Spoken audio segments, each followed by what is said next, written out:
Hey everyone, what's going on? I've got a fresh update to break down for you. And if you've been throwing paws and plushies and party animals lately, this one is going to make your matches feel cleaner, less glitchy, and just a bit more polished. The newest patch is update 1.13.6.0, and while it isn't a massive content drop, it's exactly the kind of quality of life pass that keeps the game feeling crisp when you queue up with friends. Let me walk you through what changed, why it matters in real matches, and how it fits into the bigger arc of the recent 1.13 series. First, the headline fixes. There's a specific mission bug that used to make people tilt their heads. The mechanical cat in the lab had a weapon that would wobble like it was made of jelly. It wasn't game breaking, but it looked odd and could be visually distracting when you're lining up a throw or trying to read the room during chaotic brawls. That's now corrected, so animations should look stable when you encounter that enemy, and you won't get that weird, is my game lagging or is that just the model freaking out moment anymore. There are also two outfit fixes that fashion-forward fighters will appreciate. If you're rocking the RGB moon carrot, the special effects on that outfit weren't always showing the way they were supposed to. That glow and that flare are part of the vibe, so the visual pass here makes sure your style points land as intended. And on Devil Macchiato, a collar color quirk was making things look off. Again, not something that changes who wins a match, but it absolutely affects the look when you're flexing your collection. Both visuals got tuned, so your wardrobe should look consistent across platforms and scenes. The last fix is a real quality of life win for console players. The dreaded Xbox error code Windsor20 that could pop up when your system language was set to certain languages got addressed. If you've ever had your evening derailed by a mysterious number, you know how frustrating that can be. This patch explicitly calls out that scenario, which should mean fewer support threads and more time actually, suplexing a corgi off a bridge. So why am I giving space to a set of changes that are mostly visual and stability touches? Because this is the payoff after a very busy stretch of seasonal events and feature tweaks. The recent cycle leading up to this patch has been full of limited time stuff and matchmaking tools.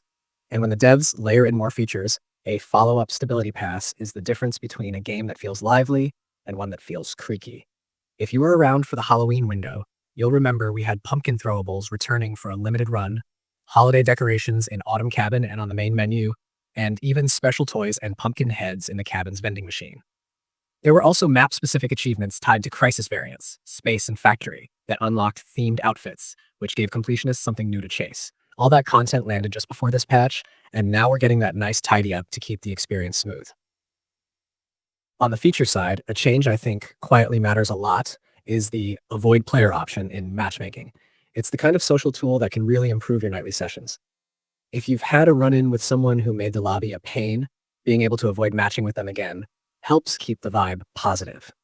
It's implemented with a weekly cap and automatically resets, so it's not a permanent shadow ban list or anything. It's a safety valve that reduces friction while still keeping the pool healthy. Combine that with the rename of Blacklist to Block in Chinese localizations, which is a small wording change but a thoughtful one, and it's clear the team has been considering both player behavior and player comfort. Again, those changes came just before this polish patch, and the sequence makes sense. Ship a social feature, monitor the player base, then sand off any rough edges. Now, on the gameplay side of the broader 1.13 track, Autumn Cabin has been the star. This space isn't just a pretty hangout, it's been a steady stream of little improvements that make it feel like a living social hub. There were fixes to things like the milk bottle liquid not disappearing, overly bright indoor lighting from certain angles, fish models showing up in odd spots when showing off with outfits, and even fishing duration balance changes.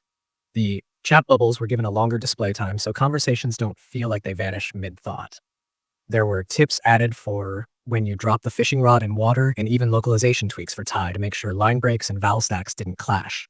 Every one of those details may feel small on its own, but they stack up to make the cabin experience flow better, especially when you're half chatting, half fishing, and half planning the next map. Yes, that's three halves, party animals math. There's also been a clear push on stability across platforms. Just a few days before this patch, players were reporting black screens under certain conditions, and there was a crash that could happen on PS5. Those got addressed. If you've got a mixed platform friend group, you know the pain of trying to keep everyone online and in sync. When one person's console is unhappy, the whole squad feels it. The turnaround on those fixes builds confidence that the live ops cycle is humming along. If you like structured goals, the devs also sprinkled in achievement-based incentives in Crisis variants. Space Crisis and Factory Crisis both got map-exclusive achievements that unlock special outfits, with a note that past records wouldn't count. That's a nudge to hop back in and play under the current rule set, rather than just getting credit for something you did ages ago. It keeps the challenge fresh and drives players back to those modes to try for the new looks. It's very much in line with the way the team has been using events to get people to sample the wider buffet of modes and mechanics. And speaking of keeping the ecosystem healthy, I want to call out the anti-cheat messaging that showed up this season. There was an explicit statement that the system monitoring had flagged accounts using automation or third-party plugins, with actions to be taken based on the end-user license agreement. It's not the splashiest news, but it matters. When you know the developers are watching for bad actors, you feel better queuing solo, and you feel safer hosting customs without worrying that someone is going to ruin the lobby with nonsense. This is the unglamorous side of live service work, and it's reassuring to see it addressed. Let's circle back to the current patch and talk practical impact. If you're primarily a mission player, the mechanical cat weapon fix means fewer distracting janks during scripted encounters. If cosmetics are your thing, your screenshots and clips won't be undercut by odd lighting or mismatched colors on those two named outfits. And if you're playing on Xbox in a language setting that used to trigger 1020, your launch experience should be painless. Boot, login, play. That last one is huge, because technical blockers at startup are the #1 way to lose momentum. You only have so much time in an evening. You don't want to spend it searching forums for codes and workarounds. With this patch, calling out the issue and claiming a fix, the expectation is you'll hit A and get to the good stuff. The bigger story here is pacing. Since the anniversary and the shift to Autumn Cabin, the game has been operating on a neat cadence. Introduce a themed activity or limited time gimmick, sprinkle in QOL or social features, then roll out bug fixes that specifically target whatever got shaken loose by the changes. It's the sort of development rhythm that keeps the community engaged without overwhelming them. You had the Mooncake throwable making a limited return around late September and early October, the event mode that warped rule sets for a bit of chaos, then the Halloween flourish that brought back pumpkins, decor, and a run of cabin cosmetics.